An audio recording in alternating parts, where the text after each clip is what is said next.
বন্ধুরা, আমরা জানি পানির অপর নাম জীবন, কিন্তু কিছু কিছু বন্ধুর কাছে পানির অপর নাম হলো পরের পকেটের সম্পদ।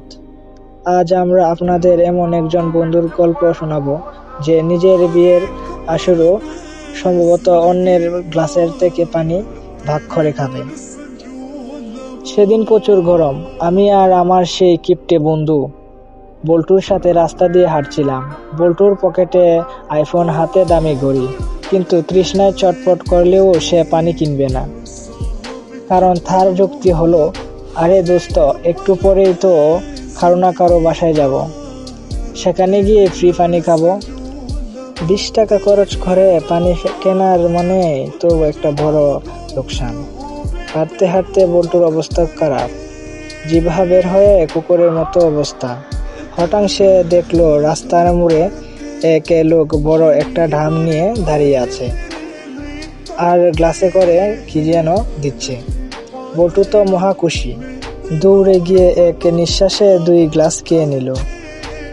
খাওয়ার শেষে বল্টু তৃপ্তি ঢেকুর তুলে বলল, আহ, পানিটা একটু অন্যরকম টেস্ট হলেও জানটা জড়িয়ে গেল।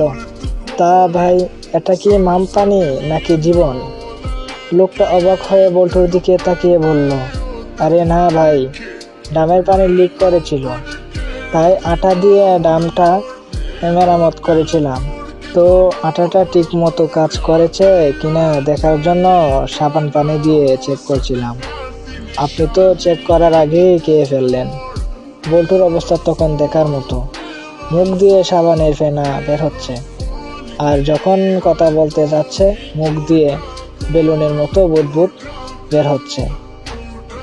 আমি বললাম, কিরে বল্টু, পানি পানি তো ফ্রিতেই খেলি, এখন কথা বলছিস কেন? এখন তো তুই আস্ত একটা ডিটারজেন্ট ফ্যাক্টরি হয়ে গেছিস।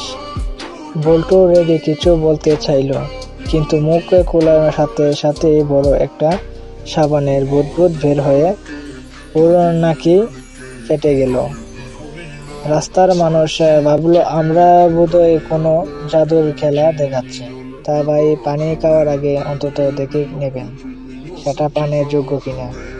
আর ওই সব বন্ধুদের থেকে সাবধান, যারা পানি খাওয়ার নাম করে আপনার পকেটে সাবান মাখিয়ে দিই। ভিডিওটা ভালো লাগলে শেয়ার করবেন, আর আপনার সেই কিপ্টে বন্ধুকে মেনশন দিন যে ফ্রি পানি পেলেই খেয়ে ফেলে। তো গল্পটা এখানে শেষ। আপনারা ভালো থাকবেন। ধন্যবাদ এতক্ষণ আমার সাথে থাকার জন্য।